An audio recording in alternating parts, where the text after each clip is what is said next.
Welcome back to another episode of Success is a System. I'm here with Ian Forsyth and Shane Forsyth today of PKB Trade. These guys have been in the kitchen, bathroom and individual bespoke unit business for decades. What I want to talk about today, I want to understand a little bit more about the motivation to get into the business, but I want to talk about intergenerational transition. There are hundreds of thousands of businesses in the UK where the whole family are involved in different ways, whether that's brothers, sisters, mothers, daughters, fathers, sons. And there comes a time when one generation might decide to step back a little bit and the other generation steps up. And I want to talk about the dynamics of that, the challenges and the upsides of doing that. So bear with us, we're going to get into that and all that encompasses. I never saw myself taking over the business because, to be honest, I never thought that he would step back from the business, and I was fine with that. And in '85 I realised that as a manager I was going to have to wait for one of four people to die to be able to move to the next position.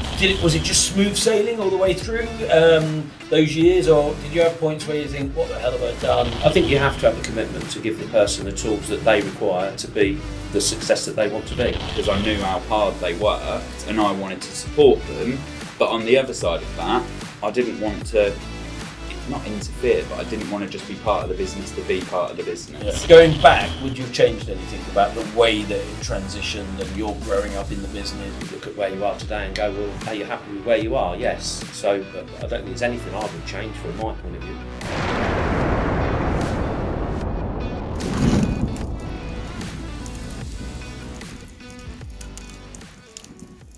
Thanks for joining us and agreeing to come on. I say joining us, I'm in your office. So we've got the whole factory going on down there, kitchens being built as we speak. So, Ian, Fozzie, as your name. Yeah. Where did it all start? What made you get into this line of business? Where did it all begin? 1985, I was a manager of a carpet shop. I'd worked a couple of years before for Andrew Killingsworth locally in Peterborough on his market stalls, and went into carpets.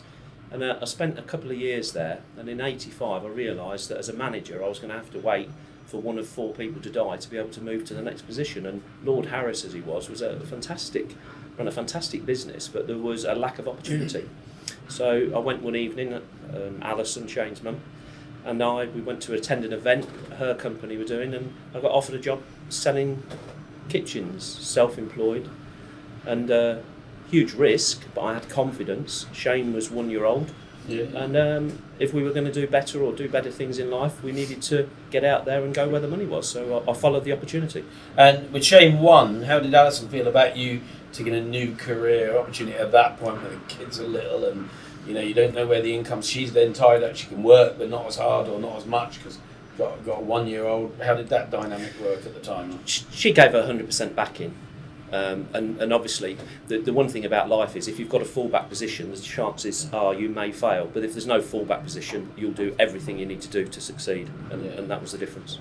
Well, and that's still, knowing Ali, that's still true today, that she's fully behind it, still involved in the business in lots of ways every single day, so still that same commitment. Yeah, hugely. Alison's a director and has been all the way through, and it was Alison and I who started it, and Shane and I who latterly have fronted it. So what did it look like when you started it? Was you buying kitchens from other people, fitting them? Tell us about those first ideas and how you were feeling about it. Were you scared? Were you nervous? Yeah, it was a direct sales organisation. So we used to generate customers, buy kitchens to order, deliver and install them. And that grew. As TPS, telephone preference service, came in, we weren't able to contact people directly. So we built a showroom network. So the network of showrooms then allowed us to contact customers and allowed us to sell more. And it was all the time the confidence to go to the next step and go to the next level, which is only really governed by the quality of people that you get around about you. And having seen some of the showrooms that you had, that's no small commitment because you're putting kitchens in there, you've got to staff them, you've got to pay rent, rates, electric, all of those things. So every showroom has a cost. There's a fixed cost that you can't really then say, we're not doing so much this week, at least we've not got as much cost. The costs are there, they're fixed. And you've got to then do enough business to keep that coming in. Yeah, and during the direct sales years, what I would call 70s, 80s, 90s, there became kind of an air of irrespectability to the direct sales, and people would prefer to go to a bricks and mortar site And so that's where the conscious decision came from, that it would give us a different profile of customer with a higher average order value. And that's what we followed. And where would you have been in the pricing? You know, I was in retail grocery and that, and we talk about the discounters, the value, the median, and the premium. And at the time, you'd have had MFI, and it was a big kitchen company at the time. Where would you be on that pricing? So hierarchy? any market is a pyramid, and of course, if you go to the premium, then you're in a smaller section of the pyramid. So we always stayed in the middle section. So probably from 3 to 7.5. But we had a far bigger slice of the cake that we could operate within. Yeah. So I guess if people wanted it, you could go up, you could go down from that middle position. Of course. Great. So was it just smooth sailing all the way through those years, or did you have points where you think, what the hell have I done? It might not work.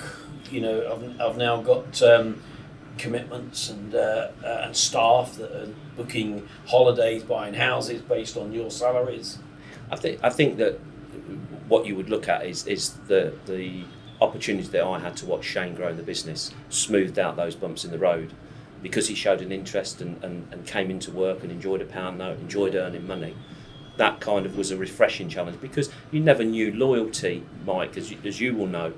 You can give it 100%, but you don't always receive it. But when it's family, it's completely different. So and that's the sort of crux, and a nice of what we're going to get to, and a nice segue through to Shane. So, you know, business started when you were 1.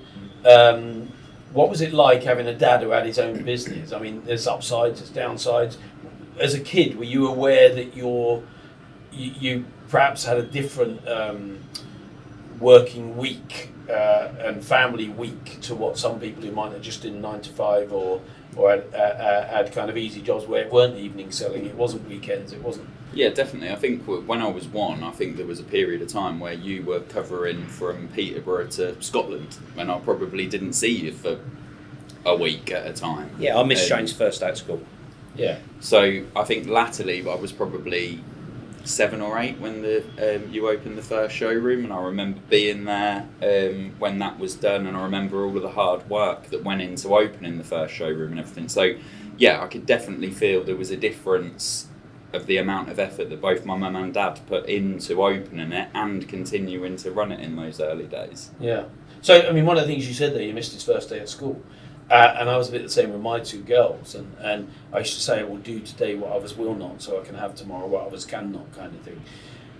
It's not easy, though, is it? You know, No, how do you weigh that up sometimes? Well, I think probably technology didn't send me a picture straight away, and I got the picture at the weekend when I got home. So I didn't feel as guilty, but we kind of look at those days and you think this is the commitment you have to have. And you always think about somebody who's worse off than you, somebody who may have been on a military tour in somewhere where they're having bullets fired at them, who may not come home.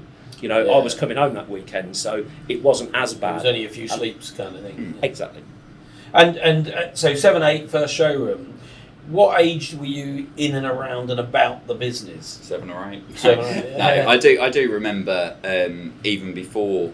I would have probably been around 8. I remember deliveries coming to our house in the mornings and helping unload and doing little bits, and always kind of being involved in what was going on in the business. I used to finish school and go to the office. I'd spend the evening in the office with my mum, or what. So I wasn't working, but I was always involved in the business. So you see and hear and absorb that kind of work ethic and so on. Yeah. And I think people talk about that growing up in a family where you get a strong work ethic. Were you conscious that it was harder working than maybe your mates or your mates' families or parents? I think at 8 years old, I didn't pay any attention to it. I just thought it was a normal thing. Like, I'd see my mum and dad working constantly. We'd talk around the dinner table about things that had happened at work during that day, and it was just a natural. I didn't know any different. And as the years kind of went on, all of my mates were out in the summer holidays playing football, doing what they wanted to do, and I was working in the warehouse. I probably started to realise around then that it was a little bit different. Would you change it? No, definitely not. Definitely not. You do kind of, when your mates are going out to play football and you go, no, I'm unloading lorries in the warehouse today. At that point, you kind of think, I wish I was playing football. But looking back, I wouldn't change a thing. No. And you know, I remember sitting with a psychotherapist once and just chatting, And out of the blue, she said to me, and this was only a few years ago, when are you going to allow yourself to be that little boy that you never was? And it was like a big blow kind of thing. And I think, what do you mean? And she said, well, clearly you've never just been a muck around kind of kid and just like no responsibilities, and you feel like you take the world on your shoulders. And for a little while that did affect me, but then I thought, yeah, sometimes we take on too much responsibility too soon. But I can play and have been able to play in a different way in recent decades that other people who perhaps were little kids that were carefree and did nothing back then can't do now, because they're working much harder when their bodies aren't so capable. But do you look back and think, if it was again, I might change this thing, I might change that thing? What does the past and growing up feel like to you as a good, bad, ugly kind of bits? I don't think I would change anything. I think that I probably, from the age of 13 to 17, didn't think I would ever get involved in the family business. I always kind of thought I was going to do something completely different. I went for my work experience to be an accountant, and that completely changed my mind. That made you decide you never wanted to be an accountant. But stayed on for sixth form at school, was studying sports science, didn't enjoy it, didn't really enjoy school, and it was a case of, well, what am I going to do? And then I think it was my dad said, well, your mum needs some help looking after the IT side, why don't you come in and do that for a bit? And that was kind of me entrenched in the business from that day. Why do you think it was you didn't automatically assume you'd come into the business? Was there anything about it at the time you thought, I don't want that, or it wasn't talked about and you thought you'd do other stuff? I think I always kind of thought that I was going to create my own kind of path, like my mum and dad do this. But one of the main reasons why I wanted to be involved was because I knew how hard they worked and I wanted to support them. But on the other side of that, I didn't want to not interfere, but I didn't want to just be part of the business to be part of the business. If I was going to be there, I wanted to do something on my own. So that made quite a big difference. And that's sort of moving into this intergenerational transition bit I wanted to understand, because there's lots of businesses I work with now and I'm helping some through the same position, who are perhaps earlier on, where they're just transitioning from one generation to the other, taking the day-to-day reins, if you like. But let's roll forward a bit from where you were then. You're now in the business. At what age were you full-time in the business? 18, 19? No, 17. 17. And so suddenly it's not dad and son anymore, it's boss, employee. How was that dynamic?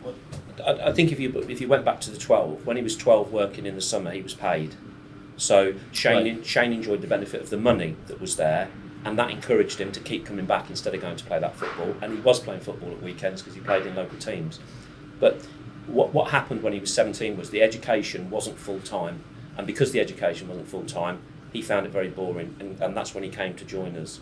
And that the reason that he decided that was he had an opportunity to join us, but he wasn't being forced or wasn't being pushed to join us. And that's something that I've mirrored all the way through, and I'm sure Shane will find that. So you and Ali weren't like some parents where there's just this assumption that he's coming in, wasn't part of the plan, and just...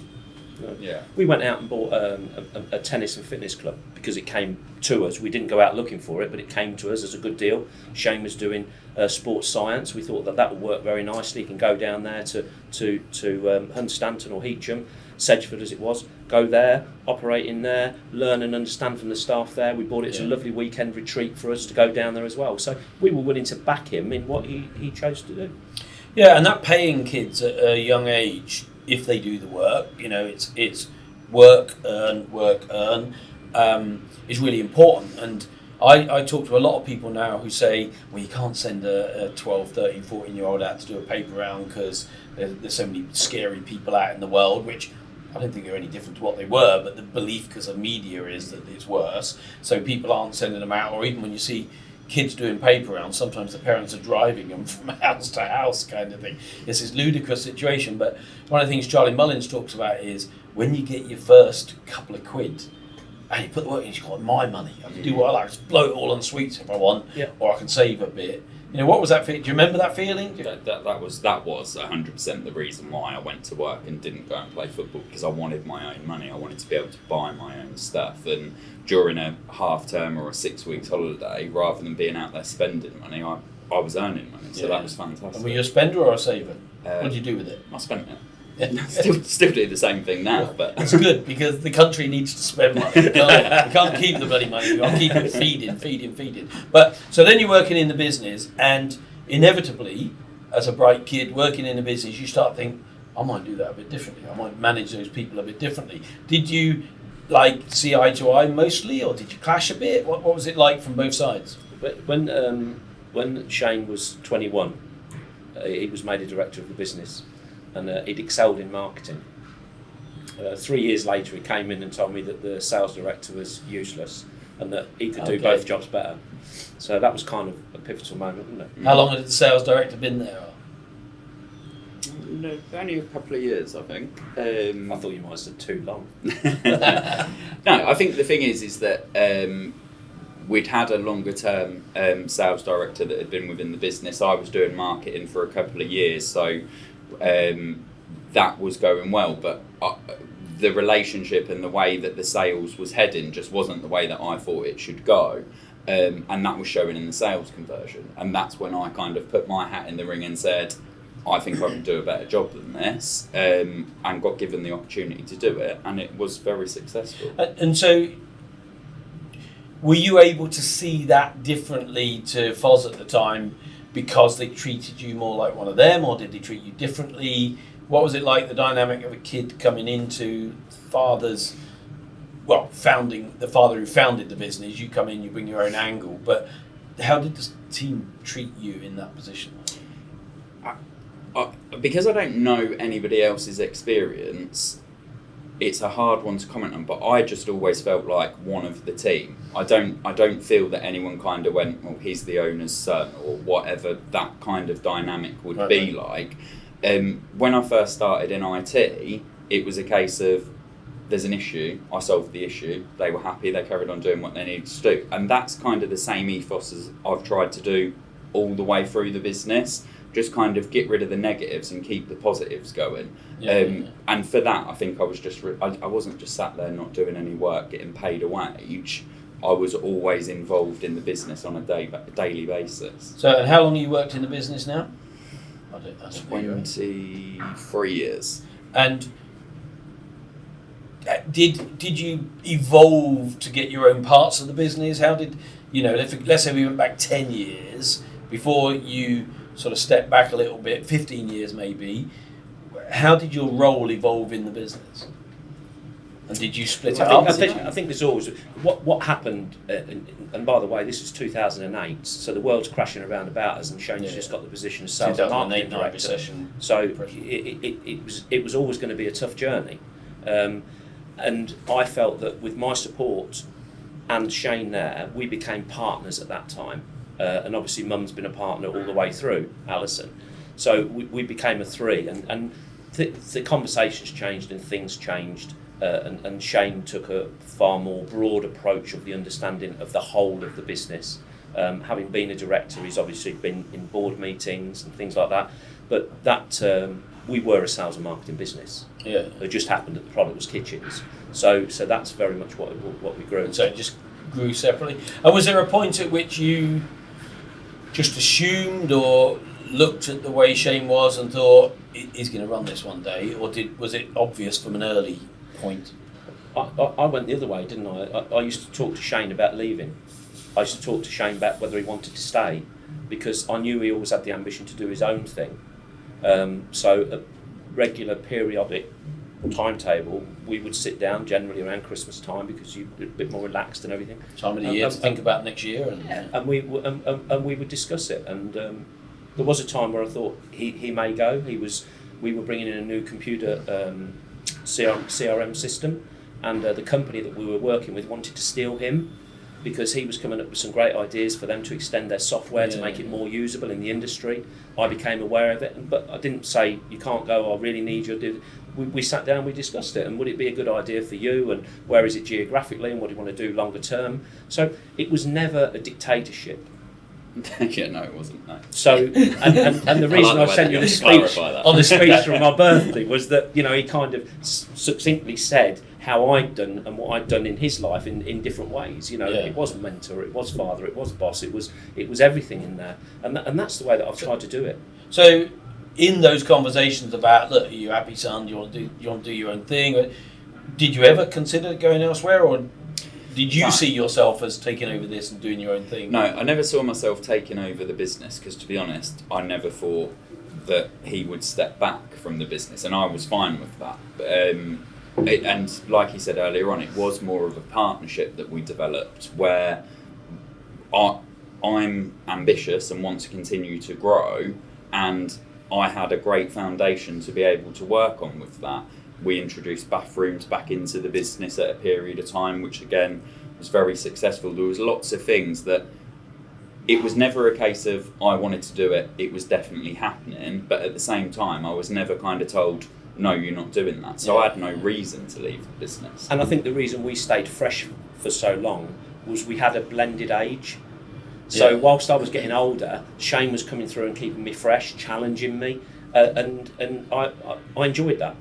And did you ever switch off from the business when you were at home, or because a lot of people say, when do you switch off? And I'm thinking, if you're loving what you do, why would you switch off, kind of thing? Was there any division between family time, work time, business?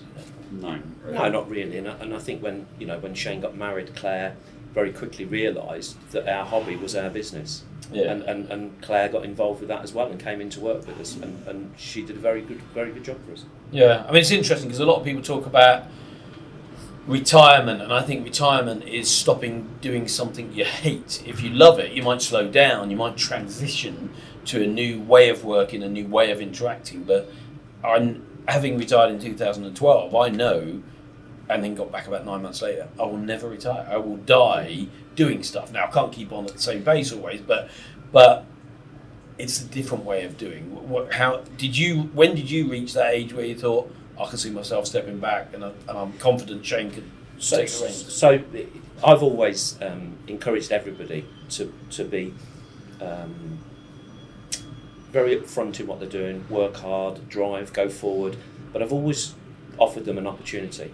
And there became a time where I felt I was restricting Shane's opportunity. And Shane was put in a difficult position one day. He handled it very, very well. And I just thought that the best thing for me to do now is step back, give him a clear run at it. We have the property business, which I kind of run, and that Shane is a shareholder in as well. And I've just watched him grow and flourish and develop ideas. And one of the ideas that came to me, I said, I'm not sure that that's the right market for us. I'm not sure. 1.7 million pounds this year proves him right and me wrong. I don't mind being wrong, but all I'll do is I'll challenge on the basis of is that good, is that bad, what if and where. All I can do is offer experience. So I think retirement, Mike, is not the retirement where you go and learn fishing or you go and do metal detecting. It's nothing like that at all. You've got an email and a phone that's in your hand every day, and you've got emails and you've got messages coming in and everything like that. What you haven't got is the intensity or that 7-day awake forcing you out of bed at 6 a.m. because you're behind with what you're doing. Which actually can make you a better mentor or support, because you're not caught in the anxiety, you're not caught in the stress, the pressure, and so on. So you can often see more clearly. Is that fair? Yeah. But if we're giving people guns at 16 in the army and the air force, and people are going to war for their country, you can't leave it too late to let your family have a run at running the business, particularly if you've given them a good grounding and they've worked hard and they understand what they're doing. Let them do it. Unlock your path to success with Success is a System, the podcast that guides you through proven strategies and expert insights. Join us every fortnight as we break down the systems behind success. Subscribe now for your fortnightly dose of inspiration and practical tips. Success is not just a dream, it's a system. Tune in and transform your journey. Visit www.mikegreen.co.uk for more info. Success is a system where dreams meet strategy. If we think about the actual kind of separation, I know it's not you've not gone off and done nothing, but you've eased off, you've stepped up, kind of thing. Has been this transition. I know for a lot of companies that the old man, as it were, stays in there too long and is a pain in the arse, and the kids want them to go, kind of thing. I know, because I know you both have, that hasn't been the case, or I don't feel it's been the case. But how did that conversation come about? Because I know you enjoy your boat, you get away a little bit. Did geography make it easier if you were going to be away more to kind of let the reins go, or did you go away so that you wouldn't be all over the business? Which came first, chicken and eggs? So I'm not an employee of this business. So what I decided was that if I was here, I could interfere. And there's one thing I know: you know your own son, you know your own family, and there's no way that Shane would have ever been a puppet doing the job that he's doing. So he went in as managing director from day one. Mum was a director looking after finance. And then 3 months later, we got COVID. So it was the trickiest of starts, but it was one that would make a person stronger, and that's exactly what happened. So as soon as I could get away, which was July the 1st, 2020, I left and spent large periods of time away. And did you struggle with that? I mean, it's easy to think, I can do this, I can run this, leave me to it. But then when it happens, it's like, especially then COVID hit, and you think, oh, fuck. I think that's one of the great things about the relationship, though. Like, it's not gone. He's there at the end of the phone. If I needed anything at a time, I could pick the phone up and say, I need your advice on this, or what are we going to do in this scenario? And there was calls that we had to make during COVID where I did pick the phone up, because all of a sudden we were closing, and we had to close. But we were a manufacturer, and we had to continue because we were feeding into new builds all over the country. So one second we're closed, the next second we're open. And it was getting our heads round, reading into what the announcements were, because no one kind of came out and said, oh, you're a kitchen manufacturer, you're allowed to do this, this and this. It was just blanket guidance, and you had to kind of read in between the lines. Building social distancing into the factory. We had a one-way system, you had to do temperature checks on the way in, all of those kind of things that, don't get me wrong, I'm sure I'd have muddled my way through, but it's a lot easier to bounce that stuff off someone and kind of say, how are you reading that? Are we doing the right thing? So, and I mean, I've been involved in property as well, and I've seen your business grow from buying in cabinets and selling on to other people and fitting, to building your own cabinets, to getting a state-of-the-art factory that you've got here where, in effect, the people are pressing buttons a lot of the time. The system's building it, and that's a big investment. Part of the transition, you go intergenerational. Another part is transitioning from one technology to another, and each is a big investment. It's either an investment in trust as you hand the reins over, or it's an investment in money where it might not work how you hoped it would work. Were you always comfortable to just put the money behind it and take the risk, or did that risk weigh on you? Was Shane an influence on that, because you knew that you kind of both shared an opinion, or what happened there? I think you have to have a commitment to give the person the tools that they require to be the success that they want to be. I don't think we've ever gone out and lavishly spent on anything that wasn't obvious that we needed. Machinery gets old, it needs replacing. Technology and design that comes along. You've seen firsthand the 3D visual system that we use here now. These are things that are necessary things. I don't think we've ever flippantly done it. In 2022, we decided that we could have delivered better if we had more space. We took the unit next door. So we've created space, but we've created space that's necessary. It's interesting you say that, though, because in all sectors of business, transition, change, evolution, adaptation is necessary. So many people don't take the necessary step, and that's what makes them outdated, left behind, and with a business that can't sustain the next generation. There is loads of businesses that do that, like where they've done what they've always done and they've got the result they've always got, but they don't evolve with the latest technology. We were talking about AI earlier on. Like, you've got to embrace technology and find ways of making it work within your business. And I always look outside of the kitchen industry at what other sectors are doing. Retail, hospitality, whatever it is, because there's loads of good ideas out there.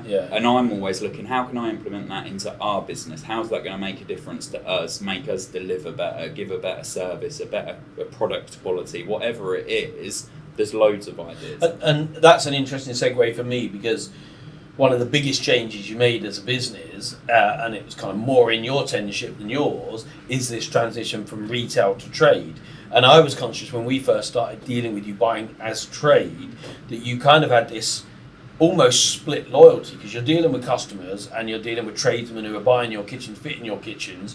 And I think from talking that I think you'd said to me before that sometimes you'd get a customer that wants your kitchen and then one of the tradesmen offers it even cheaper than you might have offered it at retail. So you had two divisions of the business that were actually competing with each other, but it's hard to cut a tail off or let one part of a business go to focus. Tell us a bit about that transition. I think if I do the history of it, the history was that Howdens belonged to MFI. So MFI was the company that sold to the retail, Right. and then Howdens sold to the trade. All of a sudden the trade is doing better than MFI, so MFI closes, that one goes. Latterly, people like Kitchens Direct and Moban. Moban was the premium brand, Kitchens Direct was the middle brand, but it was all owned by the same person. So we weren't inventing the wheel in the industry, we were repeating something that we felt we could do better by staying in the trade. So at that point, that's when I exited, and then Shane took PKB Trade as a brand forward. And what proportion was retail of the business versus trade at that point of change? 90-10. 90-10, yeah, probably 90-10. It was 90%. 90% retail, 10% trade. So you're taking on the reins of the business. Your dad's going to lead for months at a time to give you some space, but also because you've stepped up and taken control. And now suddenly you're putting all of your chips on one number as opposed to spreading that bet, as it were. Was that always comfortable and obvious, or was it a risk? Did you have some fears? Obviously, we started a lot smaller than what we are today. So, in reality, 9 people?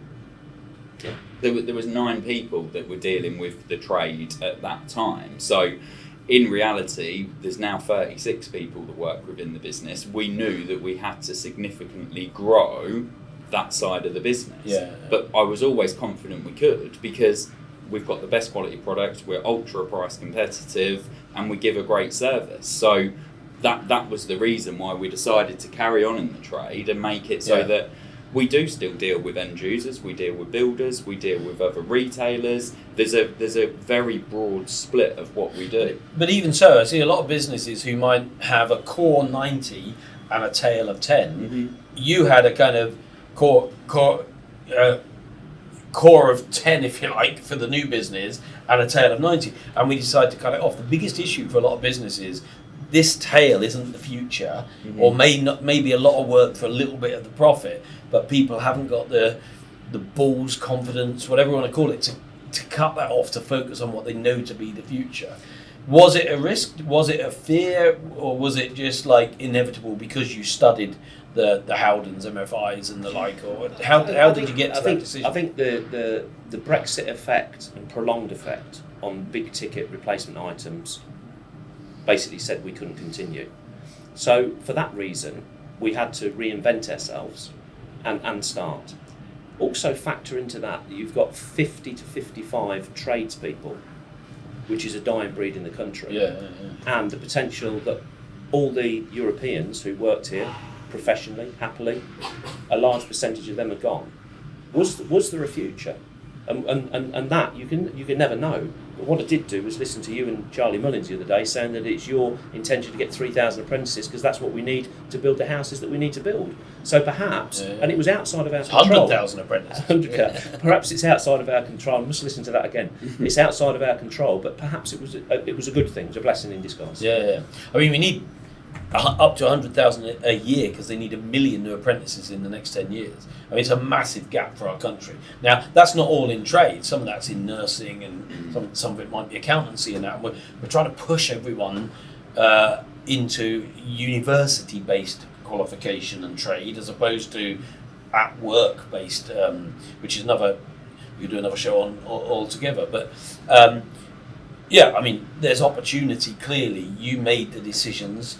Did you ever challenge or stop once Shane was MD? Did you stop any decision he made or challenge it, or no, or just No, it's always been democratic, you know. But when we do things, I mean, I come back here if I've been away for a sustained period of walking. I meet somebody that I've never met before. You know, I bet what happened there. Shane runs the business completely on a daily, weekly, and monthly basis, and I catch up with Shane as a father. I catch up with him as a son who's running a business that I have a shareholding in. I'll catch up with him on all things, but 100%. He runs it, you know, and the good news is we've got some apprentices downstairs. Yeah, so we're doing our bit. and we're not going to stop until we get this apprenticeship thing fixed, because the government have fucked up on it. And whichever government come in, both of them have said they're committed to it, but they're not doing what they need to do it. So this is not a political thing; it's apolitical. It needs to be done. There's a lot of people who just aren't for university, and university isn't for them. That doesn't knock education. Well, doctor of education is very important to me. And the things we do connect us to the future, family, community, and I just want to touch on that. It's not about intergenerational transition, but you always got involved in the community a lot, part of which is your Deputy Lord Lieutenancy for Cambridgeshire. Did you do that kind of networking because of the awareness that it was a good way to connect with the community that might transfer to business, or was that community always important to you? And what are you doing now to kind of connect or try to connect in networking? Do you see it as the same, or have we transitioned to a new world where you don't need so much face-to-face and it can be done online and social media? So two different questions, I guess. I care. I'm a person who cares, and I famously had a manager who once turned around and said, "Does anybody fucking care?" You know, and that was his passion coming out in an expletive that I wouldn't normally use, but it kind of tells you where we were. But I do care, and I care about the city, I care about the environment, the place that Shane was going to grow up, that I've grown up in, and I've come to call home over the last 55 years, sorry. So I'm looking at it from a different angle. I then got involved in charity work. I lost my mum when I was 32, so I started to do charitable golf days. I tend to be quite fun to be around, tend to be very positive most of the time. I agree. And I like to have a drink or two. So when we did the golf day, we met an awful lot of people. But those people were very kind and helpful in business. But of course, we were retailers at the time. We weren't dealing with the trade, so we weren't building networks of customers that we would be doing repeat business with. It's changed now, a lot different now with Shane. Yeah, and I'm a massive supporter of the city because obviously I've lived there all my life. But I'm not the same person as him. So he has always been kind of the face of the business and will continue to be the face of the business. My networking is more further afield because obviously we deal with customers more across the country now. Yeah. So in a kitchen world, there's lots of networking that goes on from my perspective, but not necessarily in Peterborough. And I think that's a really nice point, that you can have someone who's a bit life and soul of the party and it's all about the community, and you can have a completely different personality, but you still grew the business. I mean, the business does more. I think the first year you handed over, it had its best ever year, didn't it? I'm trying to remember. No. When we handed over, it was a very small business. It was a very small section of the business. I mean, what he's grown it to now is 50% of what we were before, and that's through 2 years of restricted trading. So, it's all moving. But more profitable because you haven't got the fixed costs of retail. Is that we operate, we sell at a lower price now than what we would have done at trade. Okay. So, the profits are probably similar. But the reality of it is that, again, goes back to that split of the markets that we deal in. Yeah, and I like the point because it's true of several businesses I work with that one generation, when they grow, their roots are kind of tend to be more fixed to a geography. And certainly, I mean, Peterborough was a fast-growing city at the time, so you had a lot of growth, and then you grew it out from there anyway. But I guess being a trade, you've got to not only grow it wider, but you've got to recognise that local might only be a small part of your business because you're not doing the retail. Is that fair? Yeah, I think we can still continue to grow the trade locally, and we're employing more designers to deal with more tradespeople and trying to get the word out there that I believe that we are the best kitchen company to deal with. But there's also further afield that the kitchen industry is a £10 billion industry. That's huge, yeah. I think it worked out that there's 1.3 million kitchens fitted every year. Yeah. that's like, we want 0.5% of that basically, and that's where we're trying to go. What attracted us when we were ordering 102 kitchens for one development or 29 for another to you guys, that you'd think a big business would be more able to fulfil than a family business, albeit a sizable family business. But actually, what often family will give is a service and a commitment that a bigger business can't give or won't give. And one of the things that we were attracted to was, if, say, a kitchen came and a cupboard was damaged, you could manufacture a door within a day, and get it to us with that afternoon kind of thing. So the commitment and the ability to flex and be agile and fast, no national company could ever deliver again. No, it's like what you said earlier on about like overheads and people. Like, you might need to go through 10 people to get that replacement door. With a business like ourselves, it's a phone call and it's dealt with. Yeah. Well, I can remember James, when we were dealing with the project. I sat next to him at a social function, and he just turned around and he said, "Do you know that Shane is running your business and you are the best supplier that we've got on the site?" Yeah. We were the number one contractor on that site.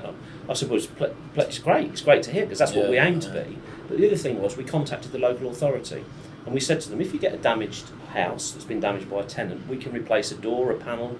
We tried to show them the unique system that we have here for recording that. And instead of buying a whole new kitchen, which they have to do with the supplier, they could be here buying ours. But there's a resistance, and we're going to break that door down, aren't we? Yeah, we'll continue to work at it, definitely. And I think that, a lot of small businesses think, because they're not the B&Qs or the global conglomerates, that they can never compete. But it's finding the ways that you can compete. In fact, you can smash them because they can't be as quick, as fast, as flexible as you can. Yeah. So just on the sort of intergenerational bit then, going back, would you have changed anything about the way that it transitioned and you're growing up in the business? Would you have gotten involved in more stuff earlier? Would you have maybe not had those conversations about doing something different? What would you change, if anything? Well, I think you look at where you are today and go, well, are you happy with where you are? Yes. So I don't think there's anything I would change from my point of view. No, there's decisions that have needed to be made, that we've made, some difficult decisions that we've needed to make, but we've always made them together. We've never been fractious in any way in our decision process, and that includes Alison as well. I wouldn't say that we 100% agree on everything first time, every time, but like you said earlier, he normally gets his way. Yeah, but you feel safe in a family environment to have that debate. Yeah. Sometimes someone but it's hear healthy, an argument, though, isn't it? but you're having that conversation to get to the right position, Yeah. and then you agree on it. Kind of Yeah. thing. If you were talking to any other father, mother about stepping back, about letting the younger generation take it on, what would be the 2 or 3 things you might say are most important to make that easier, or to feel more comfortable? Easier for you to let go, or easier for them to take control? We've always worked as a business with targets, and we've always been target driven, but we've always recorded our results. And because we knew where we were, where we are, and where we're going, it was very easy to measure Shane's performance to confirm that he was the right person to do it, and he was able to do it. So firstly, I would want to know that whoever's going to take over has the ability to do it. Yeah. And what I would say is, don't be stubborn, because one day it just comes to you and you just go, that's it, ready to go. Yeah. And I could potentially have left if it hadn't have been for what was going on. I was due out in 2004, and 2008 came along, 2015 came along with Brexit. So there was a lot of things that happened during that period, and then Shane had the first thing to deal with, which was COVID. So I think all the way along, you've got to have the confidence, but you've got to be there. You can't just go and disappear. When they want that bit of mentoring, or when it's not such a good time, or whatever it is, be available. Just be available. So I guess one of the things I took from that as well is, obviously the numbers are important. They're important in every business. The tracking is important. The goal setting is important. And with that, are you sort of saying, one of the things you're saying is, it's easier to step back if you can look at it from afar and see that it's working without having to be under their feet, as it were? Well, it's the same as a shareholder in any business. Yeah, you'd want to see that. What I'm saying is that I knew Shane was ready to take the business and could take the business forward because of his track record of what he'd done. It was the same as if Shane took his CV into another business. he was ready to do what he's now doing, and I'm delighted that it's working very, very well. And would you say anything to any parents out there that are wondering about, handing over to the next generation, or any of the next generation who might be struggling to get their parents to have the sort of trust and faith that an interaction that you guys have on that equal level? Because I do see you and I do know that you have that. But what would you be saying to someone who's struggling with that? Personally, I don't think that anyone wants to be pushing their parent out of the business that they created. But at the same time, you've got to make a decision whether you want to continue to work together or whether you want to look at something different. Because I think there would always be a resentment. Like if I'd have come in and just gone one day, right, I want to run the business or I'm going somewhere else, that would have been... That's a different conversation. That isn't about kind of developing together. Whereas I wasn't expecting and I didn't know that Ian was going to turn around and say, I want you to be the managing director and I'm going to do this. Yeah. So it was just a natural progression. But I think that, like I said earlier about businesses evolving, if there's one person that's proactive, trying to take the business forward, and you're stagnant, for the want of a better word, you've got to kind of look at that and kind of go, that's the future. Yeah. I need to take a step back. Yeah, no, it's been a pleasure to see, which is why I wanted to ask you guys to have this conversation with me, because I've seen it and I've seen it work, and I've seen one of my specialities is transformational transition mapping, going from where we are to where we want to be, seeing it as a map, seeing it as a journey, recognizing that there's different steps to do it. It doesn't have to be tomorrow. Yeah. It can be planned, but it does need planning. Yeah. But also recognizing that you can transition from the MD to let the next generation become the MD. You become a mentor, advisor, chairman, and become available, but increasingly on an as need, if needed basis. Do you think your children will ever get involved in the business? No, I don't, is the honest answer. But then you didn't think your child would get involved. What is it that you think is different now? I think that one of them loves playing the piano and the other one loves horses. They've not really took into they both like selling, but I'm not too sure they're going to be selling kitchens. Do you see it as quite a male business? Obviously, Ali's been big in it, and it's really a huge part of it. You've seen the designers out there, more Yeah, female yeah. designers than male, and you've got lots of females. I mean, I learned many years ago, somebody said that this lady was a dentist, a full handicap at golf, and she got 5 children. I said, how do you do that? She said, women multitask. I went out and recruited them for years. But they also have to manage people better because they didn't get so aggressive or controlling, and that's good. Just on what you said there, third generation. I think first generation worked closely with the founder. Third generation can sometimes be a difficult period, but it'd be interesting to see. And in 20 years. I think I used to think I'm going to work my kids, I'm going to give them this, and I'd be disappointed if they didn't work hard and if they didn't want to be successful. And then you get to a point where actually say the biggest success is if they're happy, and you want them to be happy at whatever they're doing. Sometimes that might be about making a bunch of money. Sometimes it might just be doing something they love and don't make money. And I guess I see that happening. But what is lovely is that you two have grown the business together, have grown together within the business, and it is a really successful family business that is transitioning in technology through generations and evolving with the needs of the customer along the way. So thanks very much for your time. Thank you, It's Mike. been a real pleasure to get your benefit and input. If you've enjoyed today's episode, please do like, subscribe, share, come back again and see the next episode. Thanks very much.